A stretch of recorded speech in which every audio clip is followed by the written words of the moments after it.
What is up, mega dudes? Today we're working on this 3-wheeler gas tank. It's an old Honda guy. We got this way back on when we first picked up the 3-wheeler, and I didn't have a welder then, so we tried it out. It had holes in it. We tossed it to the side. We had a different one. We used that tank, and I want to fix up the Honda a little bit, but before I strip that one down and expose any rust holes that it might have or do any of that, I figure I should get in some practice on this one. This one has got a big old gnarly dent back here, which means that even though it does have some of the original decals, and I would really like to just slap this on there so that way it show its age, because I'm not afraid of owning old shit. It just barely doesn't meet the criteria, but it makes it a great thing for me to practice with, and if I'm successful, which I think I will be, then we could use this as a tank for a different project. And the thing that really spurs me on in this is the inside of that tank is so clean. It is like one of the cleanest tanks I've ever worked with. So yeah, that's pretty much it. Before I busted out the camera, I went through and patched a hole there and put some sanding on it. I thought there might be a hole there. There is a hole on this side, but where it was actually leaking from before I started wire wheeling everything, it's right back here. So we need to get those patched up. We need to get that, and we're gonna see if we can't try and sew this thing back together. So let's get started. Oh, just for anybody that might be concerned, this tank has been sitting without gas in an open atmosphere for almost an entire year, so it's fine.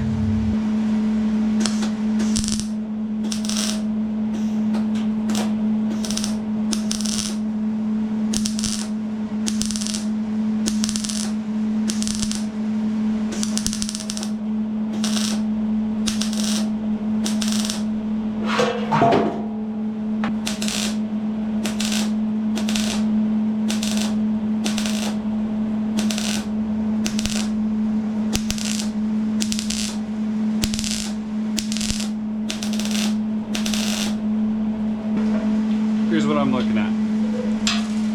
That looks sealed, that's filled. That one I did before I turned on the camera. Those will look better once I clean them up.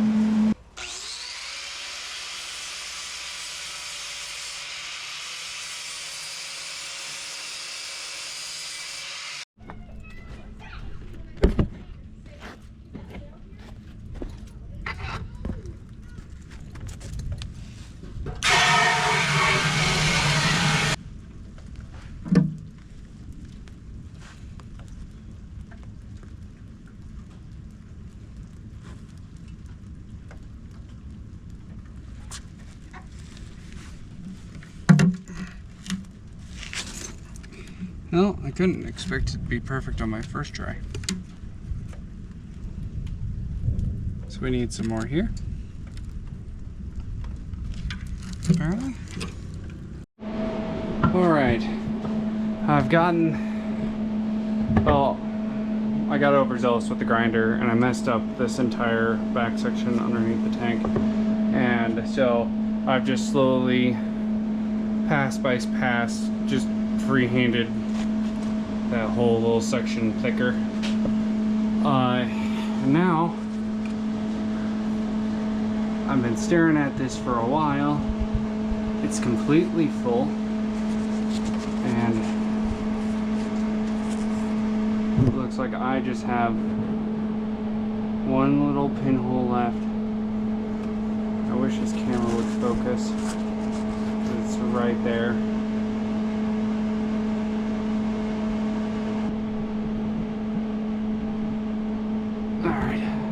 So I'll get that welded up. Maybe grind it down just a skosh, and this started leaking again, so we just did a half-ass weld there. We popped the hole right here, and all of the other welds that I did are holding and doing just fine. So we'll get that little guy filled and they smooth it out, do 1 or 2 more water tests, and we should be good to go. Alright, I was lazy and I didn't even take the water out of the tank. I just slapped the ground on there and slapped some weld over that pinhole. And now it's just time to wait. And as I'm sitting here waiting, it looks like another itty bitty teeny tiny pinhole appeared. And I wouldn't have seen that if I had dumped out the tank. It wouldn't have taken too long to get there. So I'm gonna, yeah, just do the same thing.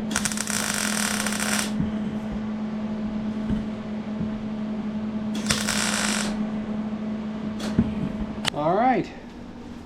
I've had it sitting on that wood block thing up in the air for probably 30 minutes or so, and that does actually look like dog shit. But I just cranked up the heat, laid weld all the way across it, took a sanding wheel to it and just got it down, and it's not leaking. All of my repairs worked. All those little holes, all the little bare metal spots on this guy, all those holes plugged. So I think what I'm gonna do now is I'm just gonna take some tape, run it along that bottom edge on both sides, and hit that with some black paint. That should clean it up real nice. And then we'll go and slap this guy on the 3-wheeler. We'll probably end up hitting, I'm gonna clean up the outside, scrub it down a good bit, and then hit the whole thing with some clear coat once the black's completely dry, or else it'll crack on you. If you're using Rust-Oleum, that is. You can't just layer that or else it'll fuck you up. But yeah, then we'll have like a, air quotes, patina tank. I just wanted to hold fucking fuel without leaking everywhere. Alright, I drew a tape line right on the edge of the bend. I think I might have gone a little low. I don't think it'll matter. I just want to get some paint on there today so it doesn't flash rust. So I'll do that on both sides because that'll cover up 90% of what we have going on there. And then I'll just spray bomb the bottom of it. Also, if you don't have one of these paint shakers, you should get one.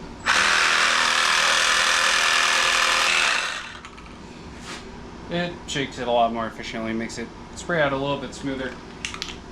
Also, 3 zip ties just to hold the can down, otherwise it'll slowly just come up, but that'll hold it.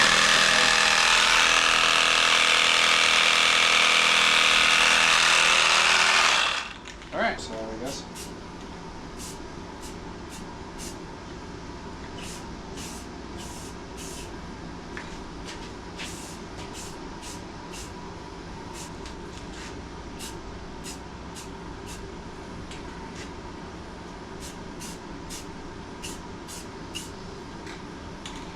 nice.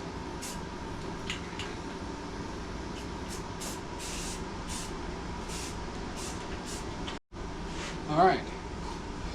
Still needs to dry some, but pretty smooth, even edges all the way across there. It's going to cover up 99% of my exposed metal.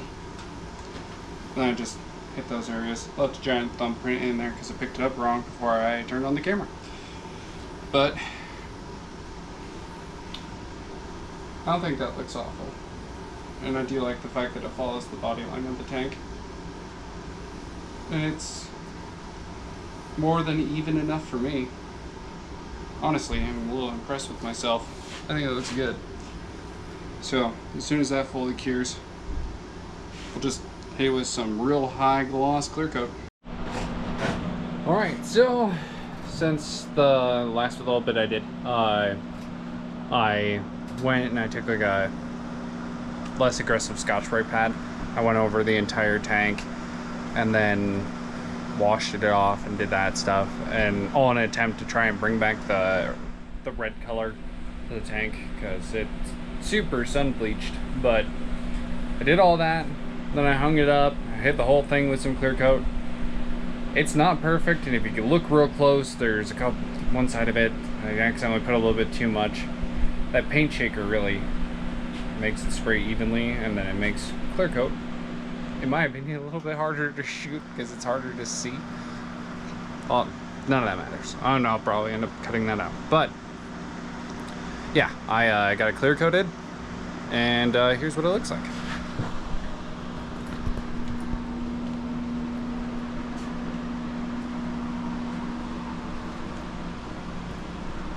See all the light reflecting off that smooth dent. All that laziness where we just clear coat over all of the rust, because it's not our problem anymore.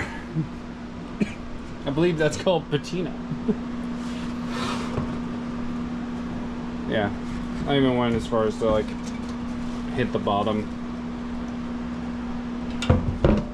because it was just hanging there. But all in all, this is some high quality turd polishing, and I'm very excited to see it on the three-wheeler. And while I work on that other one, we'll see if we can get that trail pass moved over to this one, or maybe we'll put it on the fork or something if we can get it peeled off that other tank. But yeah, not half bad. Just got an order in, and it is the new gas tank seal, because this guy is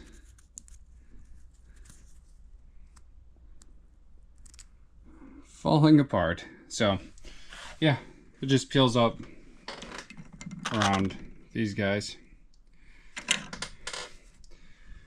That's pretty much it. $6, Amazon. Make your life a little easier.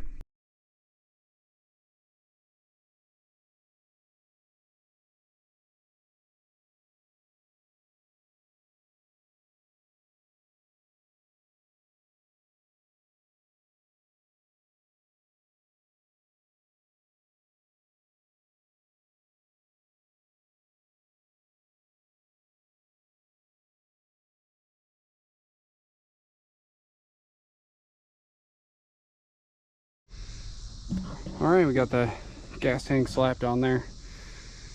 Even though it's a giant dented piece of shit, I think it looks a lot better than the not quite as dented giant piece of shit over there. So I'm gonna get her fired up. And in my earlier videos, I was having trouble with it, and I didn't realize where the idle screw was. So turns out I'm just dumb, and it's right under the back of that carburetor in the middle, closest to the intake. It is dumb. So I'm going to fire her up, try and get her dialed in. Nothing fits in that space either, so I'm going to be just trying to use this bit, and I'll use a normal screwdriver on the other side. That should do it.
God damn it, dude. What the fuck?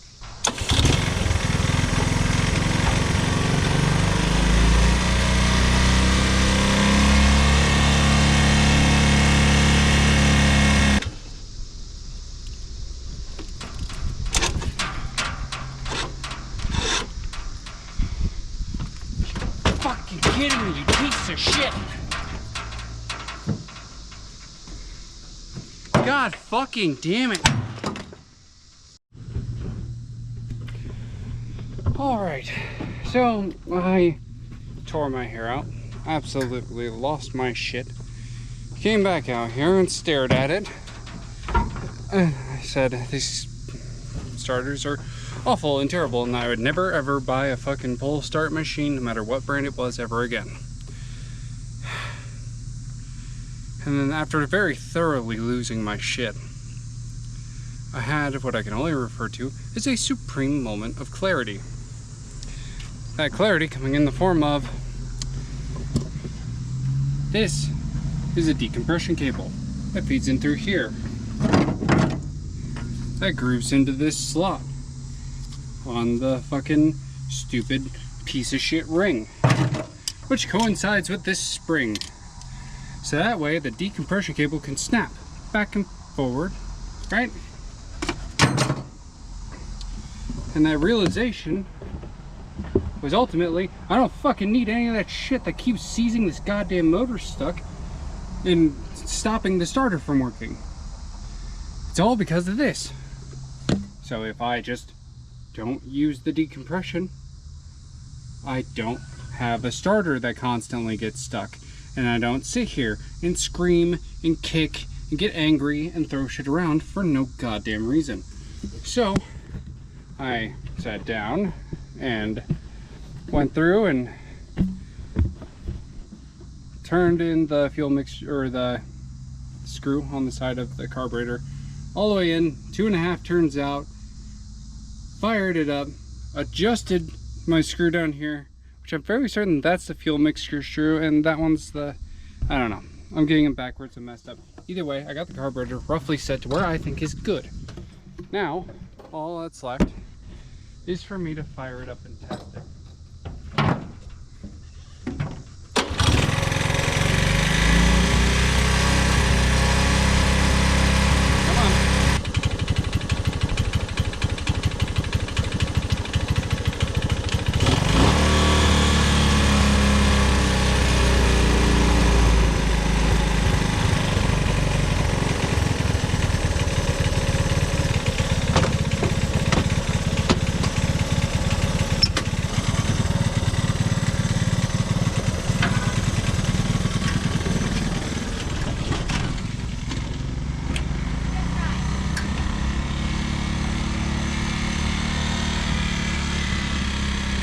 I'll let you guys know when I get for my test drive. Alright. Still working on this giant heaping pile of fucking dog shit over here. It's doing that stupid high idle thing again. And I lost the bit. But now that the starter problem is solved, me and this three-wheeler are gonna fight to the death. It will not win. I'm gonna figure it out. I'm gonna make this thing work. Or it's gonna go into the scrap bin, and clearly it runs too damn good to put it in the scrap bin.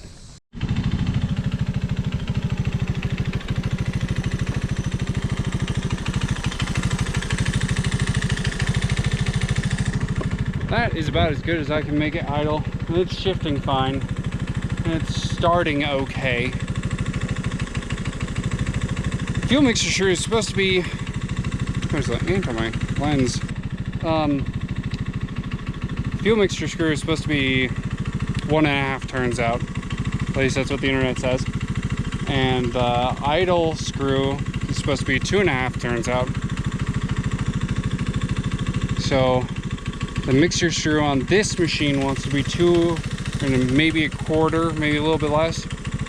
Turns out for the fuel mixture, and a little bit less than 2.5 turns for the idle. Why? I don't know. Well, I mean, it's probably because it's a piece of shit Chinese carburetor on there. Then it's also developed a really, really minor fuel leak. So, not a big deal. Evaporates as soon as it hits the case. It's so small, but I think that's probably gonna do it. I'm only really digging into it because it left me stranded on top of a butte the other weekend, and we're gonna go back and shoot video, but then it just didn't want to fucking run. And the starter jammed up in the middle of goddamn nowhere, and it left me stranded, and I had to take apart the starter and do all this stuff, and then luckily we were just on top of the hill, and then we bump started it, and that worked. Hopefully now she sounds like she's dialed in good enough, and she isn't revving to the moon. I think it's gonna be okay. I'm gonna also see about getting some paint remover to see if we can try and clean up the rear plastics, maybe the front plastics too. But I think it looks a good deal better. To be honest, I really lost the train of thought on this whole video, so there's that. Where was I? Oh yeah, I was fighting this thing. I came back out today and did some more tuning, trying to. Just going by ear. I found some things online that said preset them to this, start from here and then go in. I did that. And as for pulling it without the decompression assembly in there, to be honest, I barely noticed a difference. Like, yeah, it would make like a pull a little easier, but the reality is I just don't think it was ever properly working, and I could have saved myself so much time if I had just thought about it a little bit harder. All right, all that aside, I do have a tiny update since the last time I pulled out the camera. I got the hardware for the front fender, and I think that makes a pretty big difference, even though I'm somehow, in my mind, makes the machine look a tiny bit smaller. I need to see if I can just get some bigger tires. Not that it would help, it would probably just make the machine slower, which isn't an awful thing. Oh well, either way, I got it up and running pretty damn good. And for a couple hours worth of actual effort, I'll see if it plays nice and starts for me, or if it's going to be angry because I pulled out a camera.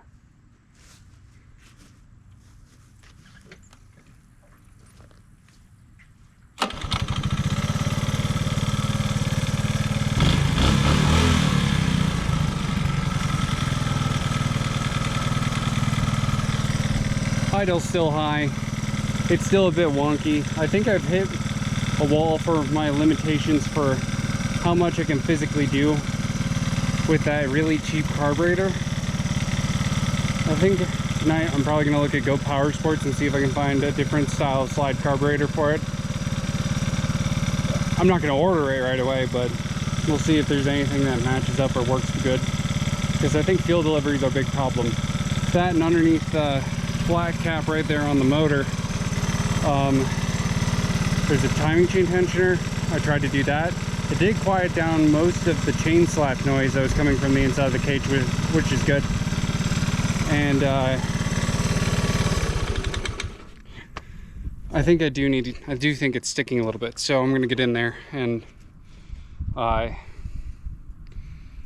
if you find the right bolt, you can take the top part of that chain tensioner off and then thread it into the actual tensioner itself, and then work it up and down to free it up. Apparently that's a really common issue with these old ATCs. So all of that being said, I think now it's properly ready to take out on the trail and give it a rip, see what we can do. Yeah, I think it's gonna wrap it up. So until next time, have a good one, my good dudes.